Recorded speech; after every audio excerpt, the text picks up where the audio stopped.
प्राचीन काल में हमारे संत मुनियों ने कुछ ऐसे उपाय खोजे थे जिसके सहारे वह लंबे समय तक बीमारियों से मुक्त होकर अपना जीवन जी सकते हैं। आज के इस वीडियो में हम उनमें से सबसे महत्वपूर्ण नियमों का जिक्र करेंगे, जो बहुत आसान है और जिसे अपनाकर कोई भी व्यक्ति, पुरुष या महिला, बूढ़ा या बच्चा इसको अपना सकता है और बीमारियों से मुक्त स्वस्थ जीवन जी सकता है। इस नियम को समझने के लिए सबसे पहले यह समझें कि प्राचीन काल में हमारे संत मुनि कभी भी सूर्यास्त के बाद भोजन नहीं करते थे। चरक संहिता में इसका कारण बताते हुए कहा गया है कि मानव शरीर में जठराग्नि होती है जो पाचन क्रिया को नियंत्रित करती है, जिसे कुछ लोग पाचक अग्नि के नाम से भी जानते हैं। और यह जठराग्नि यानी पाचक अग्नि सूर्य के संपर्क में आने पर अच्छे से काम कर सकती है।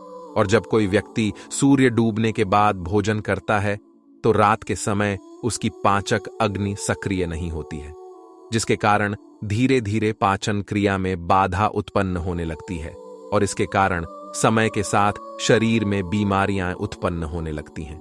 यहीं से सभी रोगों की जड़ का जन्म होता है।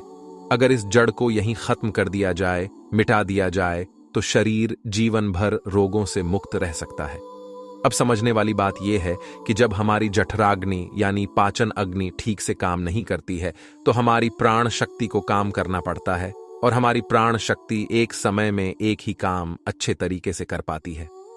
जब हमारी महत्वपूर्ण ऊर्जा पाचन में शामिल होती है तो हम गहरी नींद नहीं ले पाते हैं और इसी कारण से कुछ लोग 8-8, 10-10 घंटे की नींद लेने के बाद भी सुबह थका हुआ महसूस करते हैं। इसका कारण यही है, प्राण शक्ति की ऊर्जा जो रात के समय हमारे शरीर को अंदर से ठीक करती है, उसकी मरम्मत करती है। फिर यही ऊर्जा रात के समय जब मनुष्य सोता है तो उसके शरीर के रोगों को ठीक करने में अपना समय व्यतीत करेगी और धीरे धीरे इससे आपका शरीर अपने आप ही अपने रोग ठीक कर लेगा। लेकिन इसके लिए आपको अपना रात का खाना सूरज डूबने से पहले करना होगा, ताकि सूरज के संपर्क में रहने वाली आपकी पाचन अग्नि बेहतर तरीके से काम करे। यह आपके भोजन को जल्दी पचाने में मदद करेगा, जिससे आपकी जीवन शक्ति अन्य कार्य कर सकेगी। मान लीजिए कि आप शाम को 6 से 7 बजे के बीच खाना खाते हैं। इसके बाद आप 9 से 10 बजे के आसपास सो जाते हैं, तो इन 2 से 3 घंटों में आपका ज्यादातर खाना पच जाता है और बाकी का भोजन रात्रि के 9 बजे तक पूरी तरह से पच जाता है। और उसके बाद आपकी जीवन शक्ति आपके शरीर की मरम्मत करने लगती है, आपके शरीर की बीमारियों को ठीक करने में लग जाती है। और यही वह समय होता है जब आपका शरीर खुद को डिटॉक्स करना शुरू कर देता है। इसी प्रक्रिया को अर्ध उपवास कहा जाता है, जिसकी पूरी अवधि 16 घंटे की होती है। लेकिन जो लोग दिन में 16 घंटे उपवास करने में सक्षम नहीं हैं, वो 12 घंटे से शुरुआत कर सकते हैं। यानी कि अगर आपने रात्रि को 7 बजे भोजन किया है तो आप अगले दिन सुबह 7 बजे ही भोजन करें, जिससे कि आपकी बॉडी को तकरीबन 6 घंटों का समय मिलता है खुद को रिपेयर करने का। इस अर्ध उपवास में हमारे शरीर में क्या प्रक्रिया घटित होती है, पहले इसको समझिए। जब हम अर्ध उपवास करते हैं तो हमारे शरीर को पूरी तरह से भोजन नहीं मिलता, इसीलिए शरीर अपनी जरूरतों को पूरा करने के लिए अपनी कोशिकाओं में जो बैक्टीरिया होते हैं उनको ही खाना शुरू कर देता है और इसी वजह से हमारी कोशिकाओं का अपने आप शुद्धिकरण होने लगता है। वैज्ञानिक भाषा में इसे ऑन्टोफैजी कहा जाता है, जिसका मतलब होता है बॉडी को सेल्यूलर लेवल पर डिटॉक्स करना। सिर्फ 21 दिन के लिए जो मनुष्य इस प्रक्रिया को अपना लेता है, उसकी त्वचा में निखार आने लगता है, उसके बाल गिरने कम हो जाते हैं, सुबह अच्छी ताजगी होती है, रात को नींद गहरी आती है और मानसिक तनाव बिल्कुल मिट जाता है। कुछ लोगों को लगता है कि अर्ध उपवास करने से उनका शरीर कमजोर हो जाएगा, लेकिन अर्ध उपवास करने से शरीर का फैट कम होता है, मसल्स लॉस नहीं होता और मसल्स लॉस नहीं होता, इसीलिए शरीर की क्षमता अपने आप बनी रहती है। अब तक आप ये समझ चुके हैं कि आपकी प्राण शक्ति आपकी बीमारियों को दूर करने के लिए किस प्रकार कार्य करती है, किस समय आपको भोजन करना चाहिए ताकि आपकी प्राण शक्ति पूरी ऊर्जा के साथ काम कर सके। ये हम समझ चुके हैं, लेकिन इसके बाद जो समझने वाली बात है वो ये है कि आज के समय में काम करते करते आदमी अपनी दैनिक दिनचर्या बिल्कुल छोड़ देता है। वो किस प्रकार सही समय पर भोजन करें। अगर वो रात के समय काम करता है तो वो किस प्रकार भूखा रहे, क्योंकि उसे तो आदत हो चुकी है रात के समय देर से खाना खाने की। और कुछ लोगों के साथ समस्या ऐसी है कि वो भूखे नहीं रह सकते, थोड़ी थोड़ी देर में उन्हें भूख लगती रहती है। तो ऐसे लोग किस प्रकार इस प्रक्रिया का लाभ उठा सकते हैं? देखिए, अगर आप 16 घंटे का उपवास कर रहे हैं तो उसके लिए आपको बीच बीच में कुछ लिक्विड चाहिए, जिससे आपकी बॉडी भी हाइड्रेटेड रह पाए और आपके शरीर को डिटॉक्स करने की प्रक्रिया भी तेज हो जाए। शुरुआत में अगर आप अपना रात्रि का भोजन 7 बजे कर लेते हैं तो आपको 10 बजे तक भूख लगेगी ही लगेगी। उस समय जब आपको भूख लगे तो उस समय आप नारियल पानी पी सकते हैं। इससे शरीर में बहुत सारे लाभकारी फायदे भी होंगे और आपके डिटॉक्स की प्रक्रिया तेज हो जाएगी। इसके अलावा आपको कॉफी भी पी सकते हैं। और जिन लोगों का वजन ज्यादा बढ़ा हुआ है, जो अपने वजन को कम करना चाहते हैं, ऐसे लोग थोड़े गर्म पानी में एक नींबू निचोड़कर उसको पी सकते हैं। इससे उन्हें अद्भुत लाभ होंगे। कुछ ही दिनों में वो पाएंगे कि उनके शरीर का वजन कितनी तेजी के साथ घट गया है। लेकिन जिन लोगों को ठंड जल्दी लगती है, जुकाम जल्दी होता है, खांसी हो जाती है, बुखार हो जाता है, तो ऐसे लोग रात में पानी में नींबू निचोड़कर कभी ना पिएं। रात को त्रिफला चूर्ण भी लिया जा सकता है, जो कि बहुत लाभकारी होता है। वो आपके शरीर को डिटॉक्स करने में उसकी बहुत सहायता करता है। सुबह आपका पेट अच्छे से खाली होगा।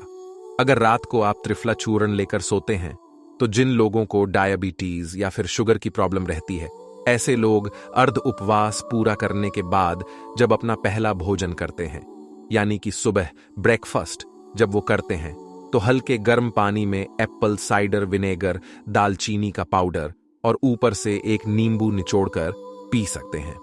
इससे उन्हें डायबिटीज में बहुत राहत मिलेगी और कुछ ही समय में उनके रिजल्ट्स बिल्कुल चेंज हो जाएंगे। उनका शुगर लेवल डायबिटीज बिल्कुल मेंटेन होने लगेगा। जिन लोगों को हार्ट की प्रॉब्लम ज्यादा रहती है, ऐसे लोग सुबह ब्रेकफास्ट में घी या फिर कद्दू का जूस ले सकते हैं।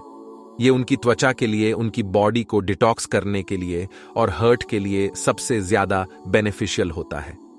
जिन लोगों का डाइजेशन ठीक नहीं होता है, ऐसे लोग पानी में अजवाइन और जीरा गर्म करके उस पानी को ठंडा करके पी सकते हैं।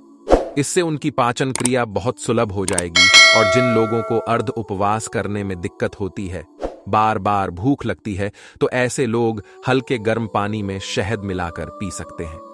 ये उनकी भूख को मिटा देगा और उनके शरीर को डिटॉक्स करने में बहुत मददगार ही साबित होगा। कुछ लोग जल्दी रिजल्ट पाने के लिए हफ्ते में 2-2 दिन उपवास करते हैं, लेकिन फिर 5 दिन पेट भर भर के भोजन करते हैं। इससे उनको जल्दी रिजल्ट्स तो मिल जाते हैं, लेकिन ज्यादा समय तक ऐसे रिजल्ट्स टिकाऊ नहीं होते। अर्ध उपवास यानी कि इंटरमिटेंट फास्टिंग धीरे धीरे रिजल्ट दिखाती है, लेकिन इसके जो रिजल्ट होते हैं वो परमानेंट होते हैं। इसमें ऐसा नहीं होता है कि जैसे ही आपने फास्टिंग करनी छोड़ी वैसे ही आपका फिर से वही हाल हो गया। इसमें एक बार आपके शरीर को जो फायदे हो गए वो बहुत समय तक मिटते नहीं है। देखिए, हर कोई अर्ध उपवास कर भी नहीं सकता है, क्योंकि जो स्पोर्ट्समैन होता है, जो खेलकूद में होते हैं, उनके शरीर को रेगुलर डाइट चाहिए होती है, क्योंकि उनके लिए हेल्थ से ज्यादा परफॉर्मेंस जरूरी होती है। इसी तरह बच्चों को भी अर्ध उपवास नहीं करना चाहिए। और जो लोग मधुमेह के पेशेंट हैं, जिनका शुगर लेवल गड़बड़ रहता है, ऐसे लोगों को अगर अर्ध उपवास करना है तो समय समय पर अपना sugar level, blood sugar level check करवाते रहिए। जो लोग अर्ध उपवास का सही तरीके से पालन करते हैं, उनके शरीर की 80% बीमारियां खुद ही ठीक हो जाती हैं। और जिन लोगों को कोई बीमारी नहीं होती, ऐसे लोग अर्ध उपवास करके अपनी बॉडी को डिटॉक्स कर सकते हैं, जिससे कि भविष्य में उनको कोई बीमारी नहीं होंगी। यही हमारे संत मुनियों का जीवन भर स्वस्थ रहने के लिए अचूक मंत्र था, जिसका आयुर्वेद, चरक संहिता हर जगह उल्लेख मिलता है। चरक संहिता में अर्ध उपवास के साथ एक और नियम जोड़ा गया था, लेकिन वो आज के समय में संभव नहीं है। लेकिन फिर भी मैं आप लोगों के सामने उसका उल्लेख करना चाहता हूं। शायद कुछ लोग उसका पालन कर पाए, और अगर आप पालन कर पाते हैं या नहीं भी कर पाते हैं तो कमेंट सेक्शन में जरूर बताना। देखिए, पुराने समय में जो खाना पकता था वो मिट्टी के बर्तनों में पकता था, और ये बहुत जरूरी होता था कि उस खाने को पकाने के लिए उसमें वायु का स्पर्श हो, उसमें प्रकाश का भी स्पर्श हो, उसमें अग्नि का स्पर्श हो और उसमें मिट्टी का भी स्पर्श हो। उस समय मिट्टी का ही बर्तन होता था। अग्नि का स्पर्श खाने को पकाने के लिए दिया जाता था, और सूर्यास्त से अगर पहले खाना पकेगा तो उसमें प्रकाश का भी स्पर्श आ जाएगा और वायु का भी स्पर्श आ जाएगा, क्योंकि खाना प्रेशर कुकर में नहीं पकता था, खुले बर्तन में पकता था, जिससे वायु उसको स्पर्श कर सके।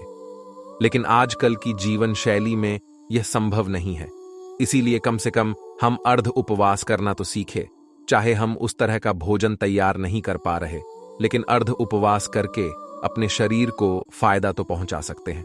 तो दोस्तों, उम्मीद करता हूं आपको इस कहानी से एक अच्छी सीख मिली होगी। ये कहानी आपको कैसी लगी हमें कमेंट बॉक्स में कमेंट करके जरूर बताएं, और साथ ही इस कहानी को अपने दोस्तों के साथ जरूर शेयर करें, ताकि उन्हें भी इस कहानी से कुछ सीखने को मिल सके।